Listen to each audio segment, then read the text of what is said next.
험난한 삶을 살아가고 있는 우리들에게 복 주시기를 원하신 좋으신 아버지 하나님, 오늘 이 새벽도 주님의 그 부르심 앞에 우리들이 달려 나왔습니다.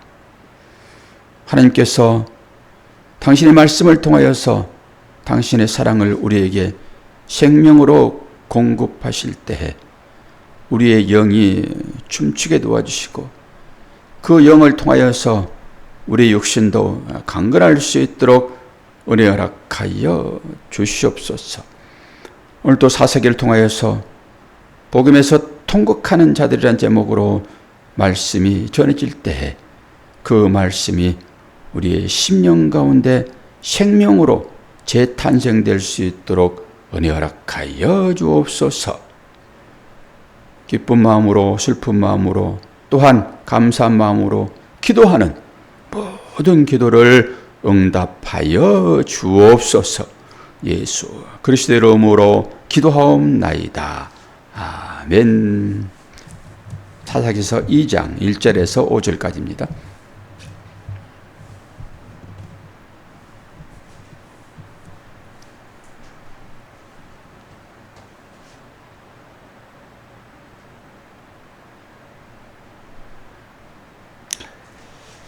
여호와의 사자가 길갈에서부터 복임으로 올라와 말하되 내가 너희를 애굽에서 올라오게 하여 내가 너희의 조상들에게 맹세한 땅으로 들어가게 하였으며 또 내가 이러기를 내가 너희와 함께 한 언약을 영원히 어기지 아니하리니 너희는 이 땅의 주민과 언약을 맺지 말라. 그들의 제단들을 헐라 하였거늘 너희가 내 목소리를 듣지 아니하였으니 어찌하여 그리하였느냐. 그러므로 내가 또 말하기를 내가 그들을 너희 앞에서 쫓아내지 아니하리니 그들이 너희 옆구리에 가시가 될 것이며 그들의 신들이 너희에게 올무가 되리라 하였노라. 여호와의 사자가 이스라엘 모든 자손에게 이 말씀을 이르매 백성이 소리를 높여 운지라. 그러므로 그곳을 이름하여 복임이라 하고 그들이 거기서 여호와께 제사를 드렸더라. 아멘. 어제 말씀이 너무 생생하지 않습니까?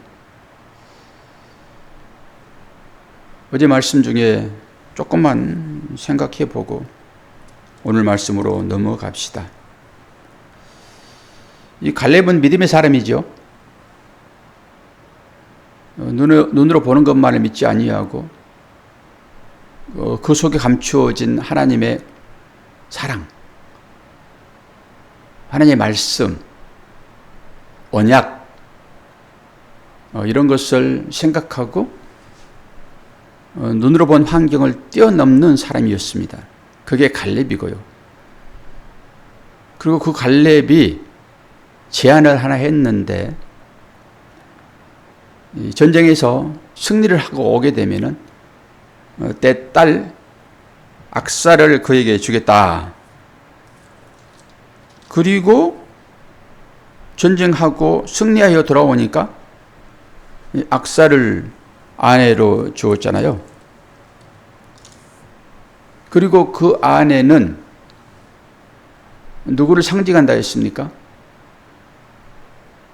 교회를 상징한다고 말씀드렸습니다.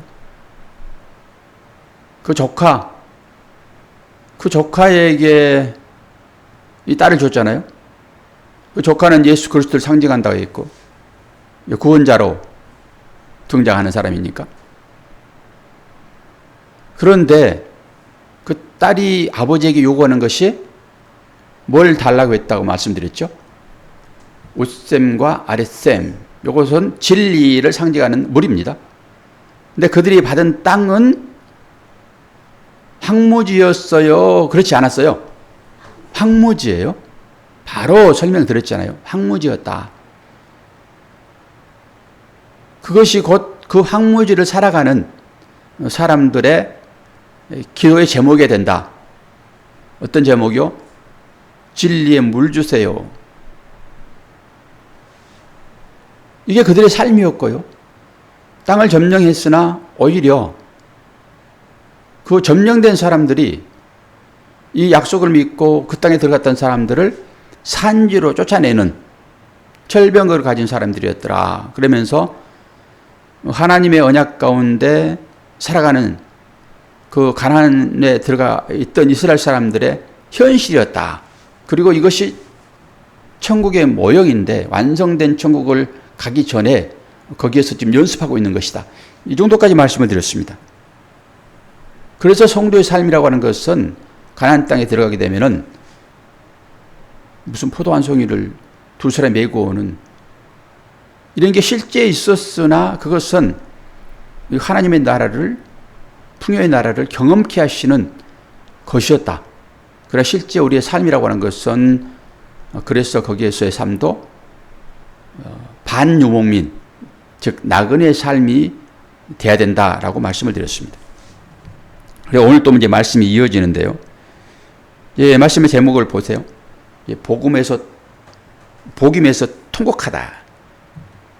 예, 여호와의 사자가 예, 길갈에서 출발하여 예, 복임으로 올라가 가지고 거기에서 이제 하나님의 말씀을 전합니다. 선포하는 거죠. 그러면서 오늘 말씀이 이제 그 얘기예요. 길갈은 어떤 것이었습니까? 길갈도 조금 되새겨 봅시다. 그 길갈에는 어떤 일이 있었습니까? 요단을 건너올 때 거기에서 돌을 12개 가져와 가지고 거기 세웠잖아요. 그러면서 시온 까닭은 너희 후손이 이 돌들이 무슨 뜻입니까? 라고 할 때 하나님께서 자신들을 인도하셨던 그것을 설명하라고 그 돌들을 거기에 세웠다라고 했습니다. 그리고 길갈이라고 하는 것은 수레바퀴라는 의미가 있습니다. 수레바퀴는 뭐 둥글잖아요. 돌이 둥글다 이렇게 생각할 수도 있고 굴러간다 이렇게 생각할 수 있는데 뭐가 굴러갑니까? 이 애굽의 수치, 그 수치스러운 삶이었어요. 그 삶 자체가 그들에게는 풍요로운 애굽 땅에서 살았으니까 그래도 내가 거기에 사는 것이 좋지라고 하나 수치라고요. 그래서 길갈이라는 지명 가운데 그 뜻이 들어있는 것입니다. 그 길갈에서만 돌이 세워진 것이 아니라 또 돌 하나가 권사님 어디에 또 세워졌죠? 예? 어디에? 안 물어보려고 하는데 아예 안 물어볼게요. 쭉 합니다. 길갈에가 세워지고 그 똑같이 요단강 속에 세워져 있지요. 이게 설교를 계속 따라오지 않으면은 제가 이렇게 할 때 못 물어봅니다. 모릅니다. 내 생각으로 가면 안 돼요. 내 생각으로. 생각을 따라오셔야 돼요. 그리고 그 길갈에다 세운 그 돌이 그건 그림자예요. 이게 실제 우리가 보이는 것입니다. 오히려 그게 그림자라고요. 실제는 어디에 숨겨 있다고 말씀드렸습니까? 요단강 속에. 요단강 속에 실제가 숨겨 있어요. 그걸 쭉 끌어당기면 우리 마음으로 오겠죠, 이제. 그래서 이 돌이 어떤 것인지를 제대로 알려고 그러면은 어디에 맞춰봐야 된다고 했죠? 쫙 요단강 속에 있는 거. 그건 안 보이는 것이잖아요. 그리고 그것이 우리 마음속에 들어와 있죠. 그 돌이. 그리고 그 돌은 요단강에 들어가 있다라고 하는 것은 요단에 건넜다라고 하는 것은 세례와 할례를 상징해요. 세례와 할례를. 그렇기 때문에 그 사람들이 요단강을 건너자마자 거기서 할례를 베풉니다. 길갈에서. 그리고 요단강 속에 들어있는 그 돌은 우리와 함께 거기 장사 지어진 거예요. 여기까지 제가 깊게 설명을 했어요. 누구도 생각하지 못한 그런 일들이 있을 것입니다. 제 동료에게 이런 은혜를 나눴는데 맞습니다 형님 그러더라고요. 맞습니다 형님. 그러니까 여러분들도 이거 귀한 것을 발견해서 여러분들이 나눠주는 것이니까 그걸 양식으로 잘 드셔야 돼요. 그러지 않고 그 요단강에 숨겨진 것은 다 잊어버리고 그냥 길갈에 세워진 것만 가지고 이걸 실제로 보면 안 돼요. 속으로 들어가셔야 된다고요. 그러니까 현상을 보여주는 걸 가지고 그 현상 속으로 들어가야 돼요. 어제 제가 이 설교를 준비하고 마음에 또 주어진 은혜가 있었는데 갑자기 자다가 제가 어제 1시 반에 일어났는데 뭐 이런 설교를 생각하니까 제가 전기를 이렇게 만져도 찌릿하고 말거든요. 되게 전기가 강합니다. 제가. 저기 공사를 해보지만 다른 사람들 기겁하죠. 저는 찌릿하고 그냥 말해요. 찌릿하네. 근데 저는 어제 비몽사몽간에 그 설교를 준비를 하고 마음으로 이렇게 녹아가 하는데, 제가 전기에 맞은 사람처럼 저는 그런 경험을 안 해봤고, 전기에. 아주 화들짝 놀랐습니다. 이제 이게 비몽사몽간이라고 말할 수밖에 없어요. 내가 설교하다가 그렇게 됐으면 이건 자랑거려야 되잖아요. 꿈속에서 그런다 보다라고 하나님은 그렇게 몰아가신다고요. 그러니까 이런 거예요, 이게. 깨달아지는 것입니다. 어제 제가 이제 얘기를 할 건데요. 오늘 보면은, 연결시켜서 오늘 보면은 똑같아요. 그들이 가나안 땅에 들어가는 것은 하나님이 나라 얘기는 하지만은, 실제적으로 싸워야 되고요. 그리고 그 싸움의 대상들이 우리를 어디로 몰아넣습니까? 산골짜기로요. 그리고 힘이 강대해지니까, 힘이 강대해진다라고 하면서 말씀이 들어올 때만 우리를 산 위로 몰아넣었던 그 철병을 가진 나의 옛사람, 그것을 내가 장악할 수 있는 것입니다. 그래서 그걸 부리는 거예요, 이제 내가. 내 마음대로. 내 속사람이. 그러면 그것은 힘이 있는 것이긴 하지만은 나를 따라옵니다. 오히려 그것이 이제 대적을 물릴 수 있는 수단이 됐죠. 이 마음으로 들어오셔야 돼요. 이게 그래야 이해가 돼요, 이 말씀이. 바깥에 어떤 사람들을 세워놓고 이거 전혀 아니란 말이에요. 나와의 싸움의 모든 것들은 내 안에서 이런 일들이란 말이에요. 겉으로 보여지는 이것은 길갈에 세워진 돌이고, 이 요단강 속에 감춰져 있는 이 돌의 의미를 우리가 어떻게 아냐고요. 내 마음에 들어와야죠. 말씀이 새겨 있으니까. 우리는 여기까지 넘어왔다고 지금. 그런 측면에서 오늘 말씀도 살펴보겠는데요. 이 복음에서 사람들이 통곡을 합니다. 그런데 이 복음이라고 하는 것은 뭐예요? 박하라고 하는 단어에, 이거는 여러분들이 깊게 알 필요는 없으나 제가 설교를 바르게 해야 되기 때문에 어디에서 근거로 하여 이 말씀이 이렇게 해석되어 있는지를 여러분들이 아셔야 되기 때문에, 그럼 우리만 듣는 것이 아니라 영상을 올려놓으면은 많은 사람이 들을 수도 있잖아요. 그러면은 뭐 하나 틀리면은 어디에 근거를 가지고 그 얘기를 합니까? 라고 할 때 저는 근거를 성경에서 대야 되거든요. 이렇게 제가 뭐 전기를 맞은 듯이 이건 아무것도 아니에요. 이것은 개인적인 일이기 때문에 이걸 가지고 뭐 증명을 삼아서 말할 수는 없어요. 성경을 가지고 얘기해야 돼요. 오늘 이 복음이라고 하는 것은 원래는 복힘인데 이것은 박하라고 하는 능동 분사란 말이에요. 복힘이라고 하는 것은. 그래서 자음은 비읍과 키읔이잖아요. 비읍과 키읔, 복힘이니까. 그런데 박하도 똑같아요. 비읍과 키읔이에요. 그래서 이 모음을 바꿔서 이리저리 바꿔가지고 이 단어를 전부 이런 식으로 만들어요. 이 한글에는 없는 거예요. 한글에는. 영어 쓰는 단어예요, 이게. 태가 바뀌고 이런 것이니까. 그랬을 때 이게 복하는 울다예요, 울다. 그냥 울다. 이게 이제 지역 이름입니다, 이게. 복하는 울다인데 이것을 능동분사로 취해가지고 오늘 복힘이라고 썼다고요. 복힘에서 통곡하다. 그러니까 이 박하가 능동분사로 쓰게 되면은 이게 복힘은 통곡하다가 돼요. 울다가 아니라 통곡하는 거예요. 그래서 이스라엘 백성들이 복음에서 통곡하다 이렇게 제목을 단 거라고요. 그럼 왜 통곡했는지 이제 보셔야 돼요. 여기에서. 왜 통곡을 했는지. 그러면서 2절부터 다시 읽어드리면은 너희는 이 땅의 주민과 언약을 맺지 말며 그들의 제단들을 헐라 하였거늘 너희가 내 목소리를 듣지 아니하였으니 어찌하여 그랬는가. 여기에 지금 여호수아서를 계속 연결시켜서 말하고 있죠. 지금 어떤 민족과 언약을 맺었잖아요. 그게 기브아죠. 그리고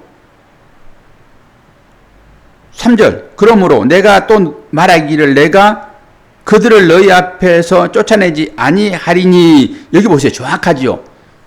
여호수아 봤을 때 남겨진 사람들이 있었잖아요. 쫓아내지 못한 사람들.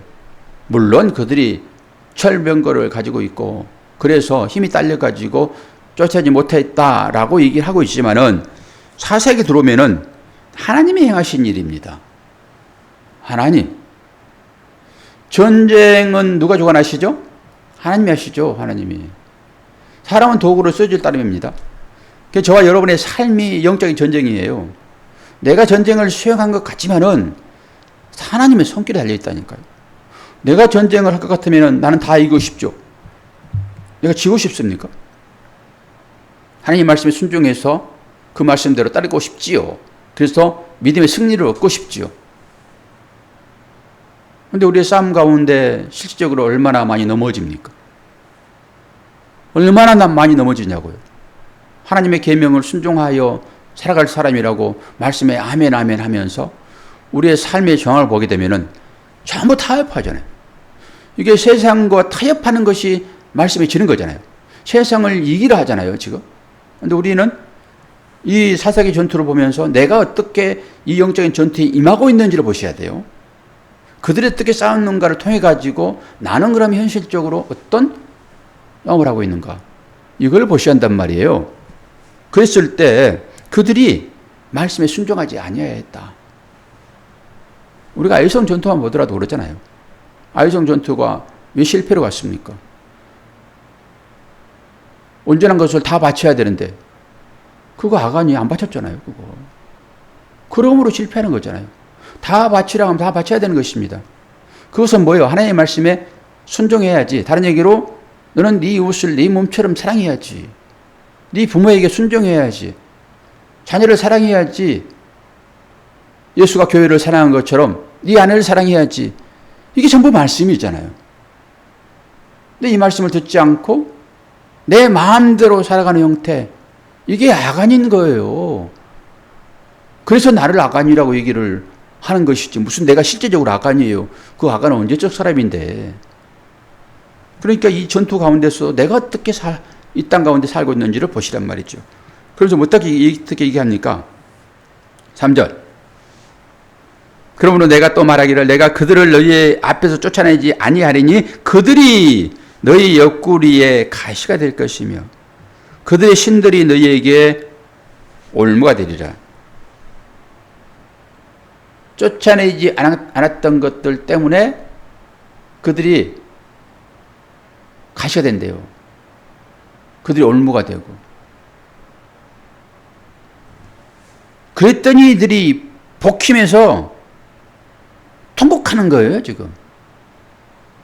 그러면서 제사를 드렸다라고 하니까 이들이 회개하고 제사를 드렸겠네라고 할 수 있죠. 이 문맥으로 보게 되면은 이들의 삶이 너무 지금 힘드니까, 울무와 가시가 됐잖아요, 지금. 삶이 너무 힘드니까 거기에서 이게 통곡했다라고 얘기를 해요. 그리고 제사 드렸다라고 하는 것은 긍정적인 소리예요. 여기에서. 말씀을 좀 찾아가면서 이걸 볼 텐데요. 이제 우리가 가시를 제거해달라고 3번씩 기도했던 한 사람의 충성된 제자를 압니다. 아시죠? 물어보지 않아도?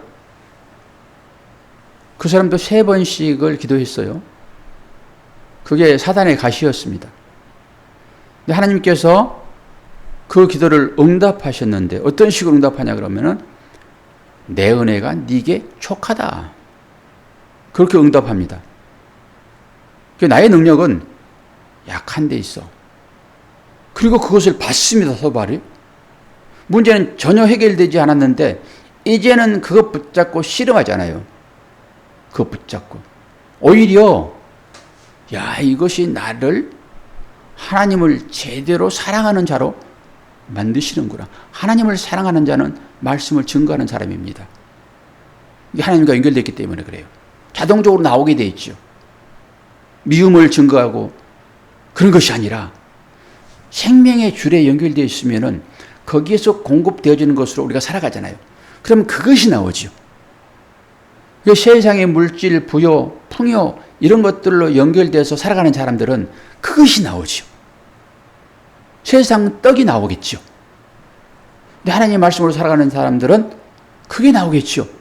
상대방과 관계하고 살고 있는데 그 미움이 나오는 것은 연결이 끊겼다, 이어졌다 하고 있는 것이죠. 이것이 바로 사도 바울이 얘기했던 것입니다. 그럼 저 민수기 33장을 찾아볼 텐데요. 앞에 쭉 넘어갑시다. 오늘 좀 빨리빨리 나갑니다, 제가. 민수기 33장 55절에서 56절. 민수기는 창출 내민신이죠. 이거 다 했던 것이에요. 민수기를 하지 않고 신명기로 넘어온 것은 민수기가 똑같은 내용이라서 그래요. 민수기 33장 55절에서 56절. 제가 빨리 읽어드립니다. 여러분 찾지 못했더라도 다음에 찾으시면 되고요. 너희가 만일 그 땅의 원주민을 너희 앞에서 몰아내지 아니하면 너희가 남겨둔 자들이 너희의 눈에 가시와 너희의 옆구리에 찌르는 것이 되어 너희가 거주하는 땅에서 너희를 괴롭게 할 것이요. 나는 55절까지 읽어도 됩니다. 56절까지 6절 읽읍시다. 나는 그들에게 행하기로 생각한 것을 너희에게 행하리라. 이거 보세요. 그들에게 행하기로 한 것을 너희에게 행하겠다. 그들을 진멸하겠다라고 했는데 너희들이 그렇게 하지 아니하였으므로, 쫓아내지 아니하였으므로 너희들에게 이걸 행하겠다라고 하는 거예요. 이 얘기가 오늘 사사기로 넘어오는 것입니다. 그런데 여기에서는 제가 원문을 다 찾아봤는데 여기에는 가시가 등장을 합니다. 옆구리도 등장을 합니다. 단어 자체로. 그런데 사사기에서는 눈 씻고 찾아봐도 가시라는 단어는 없어요. 옆구리만 쓰여집니다. 옆구리. 여기서 정신을 잘 차리셔야 돼요. 여기 이제 핵심이니까. 여기에서 엄청난 깊이가 여기서 나옵니다. 이것 때문에 하나님께서 그렇게 하셨나 봐요. 우리가 이 정도까지는 말씀을 통해서 깨닫잖아요. 사도 바울의 가시가 나오고 하는 것이니까. 그런데 오늘 주어지는 이 말씀과 민수기에 주어진 말씀이 다른 것이 민수기에서는 가시란 말이 나와야 돼요. 가시란 말이. 옆구리가 나오고 단어 자체가. 그런데 오늘 사사기에서는 뭐라고 얘기를 합니까? 너희들의 옆구리에 가시가 되리라. 이렇게 얘기를 하고 있죠, 지금? 2장 몇 절이에요? 3절에 옆구리에 가시가 될 것이라. 그러면서 이 가시라는 것이 글씨가 작아요, 커요? 똑같아요. 권사님 계시니까 물어봐야지. 똑같이 됐어요? 제 성경에는 이건 아주 싼 성경이에요. 이 싼 성경인데도 불구하고 가시는 작게 써놨어요. 네. 그 성경이 오래됐어요, 그 성경은. 그러니까 번역할 때마다 이런 것을 수정하는 거예요. 여기는 가시가 없어요, 지금. 그러면 뭔가 봐요. 그 가시를 빼고 한번 보자고요. 그들이 너희 옆구리가 될 것이며, 그래요. 가시가 빠지니까. 원문에 가시가 없다고요, 지금. 그런데 옆구리에 가시, 고통, 이러니까 이것을 그들은 넣어놓은 것 같아요, 지금. 그들이 옆구리 된다 얘기예요, 지금. 누가 옆구리 된다는 거예요? 이거 물어봐야죠. 누가 너희들의 옆구리 된다는 거예요? 예? 지금 이들이 쫓아내지 않았던 그 사람들이잖아요. 그 사람들이 너희 옆구리 가시가, 하나님이 무슨 가시가 되겠습니까? 우리에게? 사도 바울이 가졌던 것이 사탄의 가시지 하나님의 가시예요. 그럼 그들이 이 이스라엘 백성의 옆구리 된다는 거예요, 지금. 가시는 제껴놓자고요. 없으니까. 옆구리. 그러면 이제부터 정신을 차리셔야 돼요. 이 옆구리 하게 되면은 예수님의 옆구리에서 뭐가 흐릅니까? 피와 물이 흐릅니다. 그 아담의 옆구리에서 뭐가 나옵니까? 여자, 교회가 나옵니다. 그게 하하잖아요. 이거 이렇게 보셔야 돼요. 그러면은 이제 이 이스라엘 백성들에게 이 쫓아내지 않았던 철병거를 가진 능력의 사람들이에요. 이들이 아낙 자손들. 언제든지 부리면은 불려질 사람들. 이 사람들이 힘이 차면은 이들을 종으로 다실 것이다라고 앞에 나와 있었잖아요. 1절에서. 그 힘만 생기면 이들을 부릴 거라고요. 종으로. 그건 지금 당장은 안 돼요. 그런데 그들이 이들의 옆구리 된대요. 그럼 뭐예요? 신랑하고 딱 붙여진 여자잖아요, 이게. 그 내용으로 보게 되면은. 다른 얘기로 한 몸을 이룬 거예요.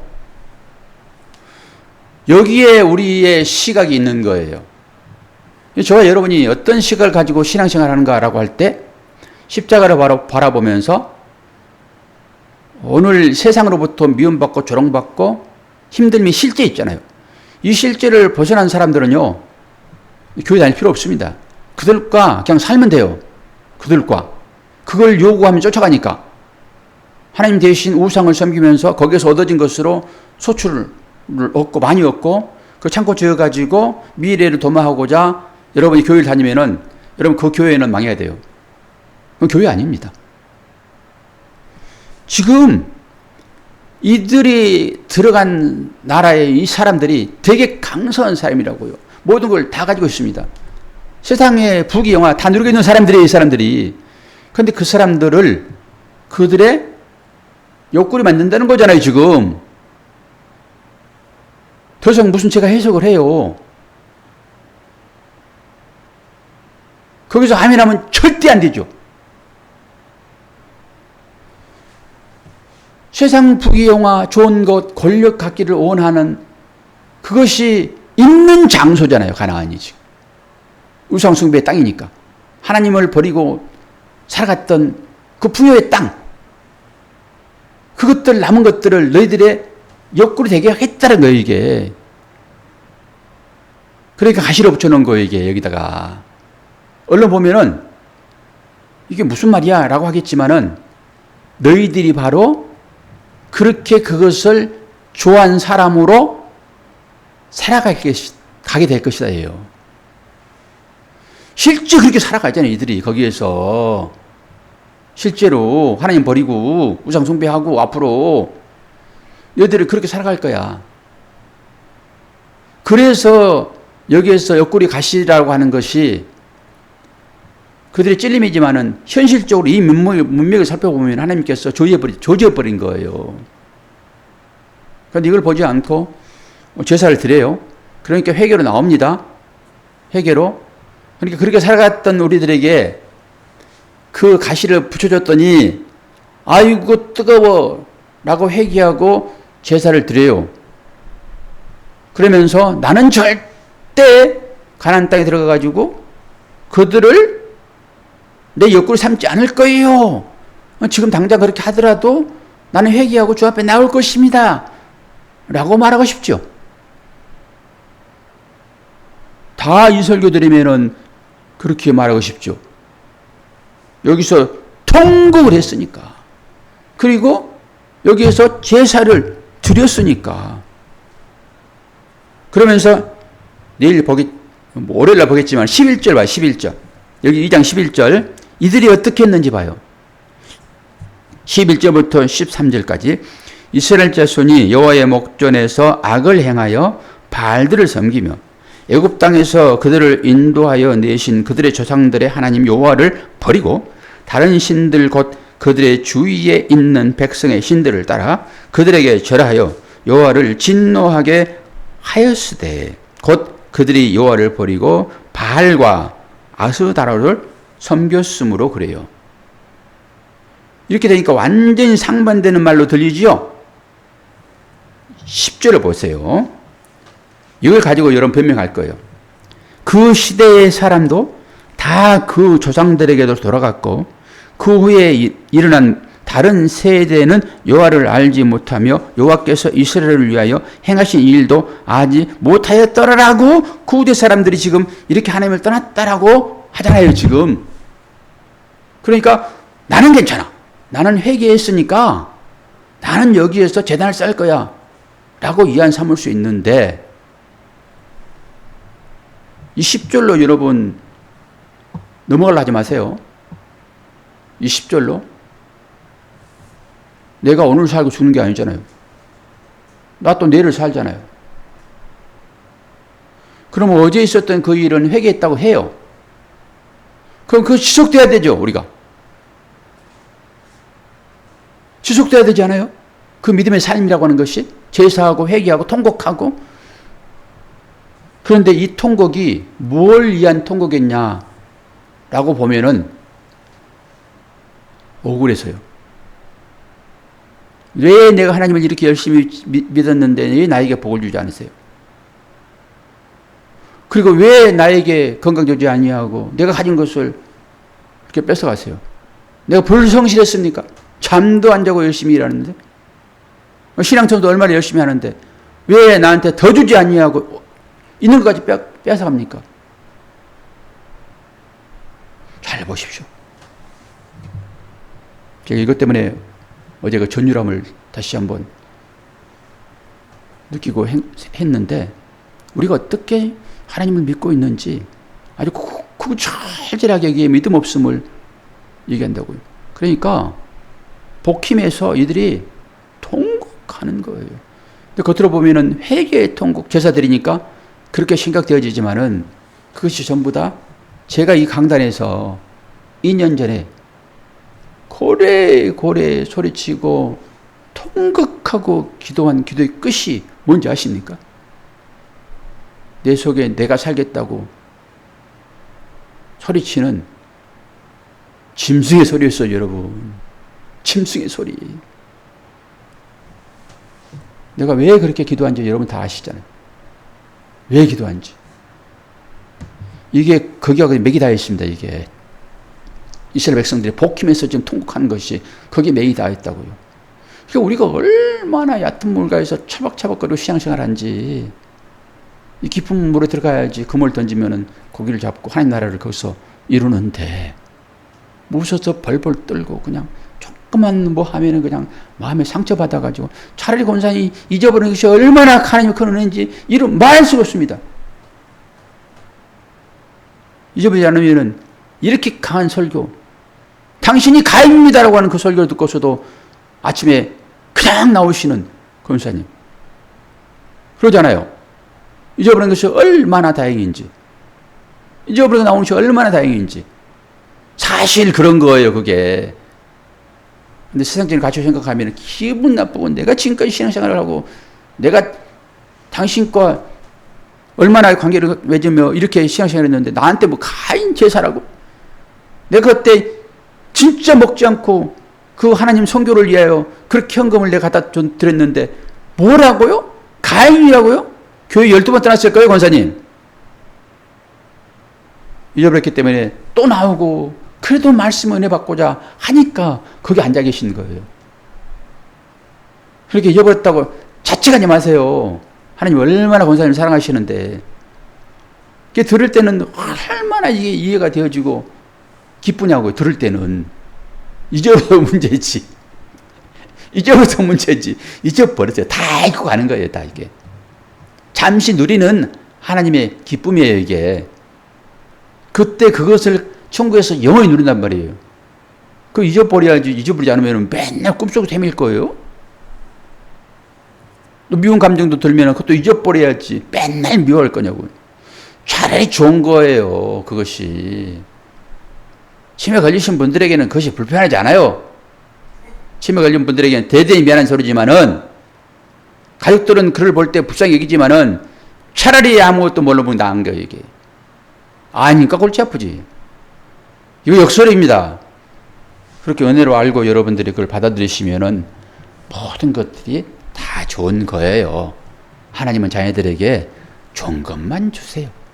우리의 겉으로 판단이 이놈 나쁜 거야 라고 딱 정의해 놓으니까 그게 전부 나쁜 것이지. 하나님은 좋다고 여기시는데 여러분들이 그걸 나쁘다고 생각해요? 말이 안 되지. 그게 우는 거예요. 그게 복힘에서 통곡하는 거라고요. 하나님 왜 뜻대로 내 뜻대로 안 해주세요? 꼭 애들 지 맘대로 하려고 그냥 땅바닥에 걸어가다가 그 지저분한 데서 그냥 발쭉 펴고 그냥 떼쓰고 하는 것이, 이게 복힘의 통성이 통성. 아시겠습니까? 안다고 그래요. 내 잊어버리더라도. 여러분 축복합니다. 우리가 서로 이렇게 하나님 말씀으로 은혜를 나누고 깊은 샘물 가운데서 생수를 마실 수 있다는 것은 이게 여러분들의 평생 갈급증을 해결할 수는 없어요. 또 환경은 우리들에게 찾아올 것이니까 안악자손들이 거기서 싸우실 때 이것이 힘이 돼요. 이것이 그 하루하루의 연속입니다. 우리의 삶은. 오늘도 여러분 피곤하시죠? 많이 피곤합니다, 다들. 그래서 제대로 예배도 드리지 못하고 환경과 싸우고 있는 여러분 정말 축복합니다. 안쓰럽기도 하고요. 제가 당해보니까 그래요. 힘내십시오. 그리고 아픈 자들 위해 기도해 주세요. 어제 박소망 사모님 수술 잘 마치고 병원에 회복 중에 있다고 얘기를 하니까 그분도 어린 사역을 위하여 평생을 헌신한 사람입니다. 나는 어린이집 이 사역을 위하여 교사들 훈련할 때 밥해주면서 순교하겠다고 하신 분이에요. 집 한 칸, 절 한 칸 없이 그렇게 사신 분이십니다. 근데 하나님은 왜 그들에게 그러시는지 우리는 이유를 알 수 없어요. 그러나 그것을 통해 가지고 하나님은 또 다른 평강을 그들에게 줄 걸로 저는 믿습니다. 여러분 들었으니까 꼭 기도해 주세요. 빨리 회복될 수 있도록. 그리고 그 현장으로 나가서 어린이 사역에 충실할 수 있도록. 여기 와서 설교하고 하신 분이에요. 그분의 사모님이십니다. 기도하겠습니다. 아버지 하나님, 아버지의 사랑과 은혜를 감사합니다. 우리 삶 가운데 복힘에 큰 슬픔이 있고 통곡이 있는데 우리는 무엇 때문에 통곡하고 있는지조차 알지 못하고 살아가는 우미한 우리 가운데 있습니다. 오늘 그러한 우리들을 찾아와 주셔서 이루어 주시고 끝까지 버리지 아니하시겠다고 약속하셨으니 주여 감사합니다. 수술을 마치고 회복 중에 있는 당신의 사랑하는 여족을 축복하여 주옵소서. 이런 기간을 통하여 안식하게 도와주시고 하나님의 큰 사랑 안에서 아버지 하나님 회복될 수 있도록 도와주시옵소서. 또 다른 자들에게도 기회를 더하여 주시어서 의사면 치료하는 중에 다른 사람들이 그 사역을 대신 감당할 수 있도록 또 하여 주시어서 복음 전하는 길에 아버지 하나님 힘이 없도록 축복하여 주옵소서. 감사드리며 예수 그리스도의 이름으로 기도하옵나이다. 아멘.